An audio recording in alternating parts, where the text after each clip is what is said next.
Hey. Okay, so the battle over healthcare reform, we're going to talk about that. We're going to talk about the job loss report that just came out and $2 billion more to trade in the old gas guzzlers. So Congressman Darrell Issa is here to talk about a host of issues this morning, and thanks for coming by. I'm glad to be home in San Diego. You know, any town hall meeting here is better than any day in Washington. Well, it's good to have you. So first of all, let's talk about the unemployment numbers that just came out. You know, it's kind of the way it looks. It appears to be that the recession may be coming to an end because they are down, but they're down slightly to 9.4%. Well, 9.3, 9.4, 10, those are irrelevant numbers. 240,000 more people lost their jobs, and that's the real number. We still have millions of people more unemployed than just a few months ago, and that's in spite of the stimulus money being put in. America's not yet creating new jobs in excess of the people who want them, and that's the only way to drive the number down in the long run. That's one of our biggest problems is we stop being an efficient job creator.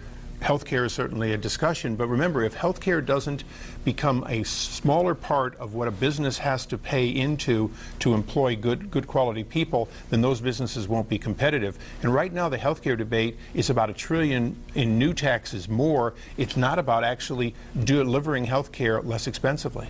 And so you see all these people coming out and being more vocal and being told to go out there and protest. And I just read on the Drudge Report this morning about how the White House is saying, I want you to punch back hard to the Democrats at these gatherings. And so with healthcare reform at $1 trillion and plus that, what is the biggest issue that you have for this that you want to let people know about and the legislation that you put forward? Well, the biggest issue that I hope people will focus on is if we need to get people affordable insurance defined as what other people have in large pools, then my legislation would do that. It would open up the 200 options that I have as a member of Congress to everybody, and they'd be able to buy in at the rates we buy. That's the good news. The bad news is Congress needs to work on the liability costs that drive up health care, some of the health care production cost, and most importantly, we need to figure out ways to have defensive medicine reduced. We need doctors and hospitals to do what they need to do and believe is therapeutic, but not be doing things simply to cover their butt or because it gets reimbursed or doesn't get reimbursed. That's our biggest problem right now is everything's based on reimbursement rates, not based on the patient. And now that we're kind of in a holding pattern for a decision on this, more people are finding out all sides of the issue. The best thing that's happening is this 30-day cooling off period where the American people independently can begin looking at what was proposed and find out that we were going to go from 17% of GDP to 21% of GDP with this proposal. Meantime, we're trying to compete with Canada that has a 9% of GDP cost. That's a lot of rocks in the knapsack of competitiveness. Okay, so another issue that we were talking about in the break a little bit is Fannie Mae asking for more money to help keep afloat. So what do you think about that? Because to the American people, we're saying, you know, how much money do they need? Well, Fannie Mae is now us. Under the last administration, it was effectively fully nationalized. Fannie and Freddie always had full faith of the government. They always printed paper IOUs.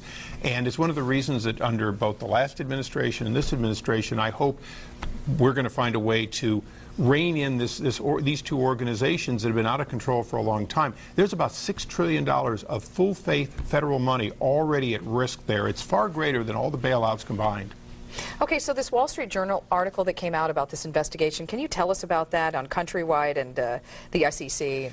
One of the undeniable scandals of this whole housing debacle was Countrywide. Countrywide's CEO, Angelo Mazzillo, had a special program in which he would give tens or hundreds of thousands of dollars of discounts, especially to people in or around government with real power.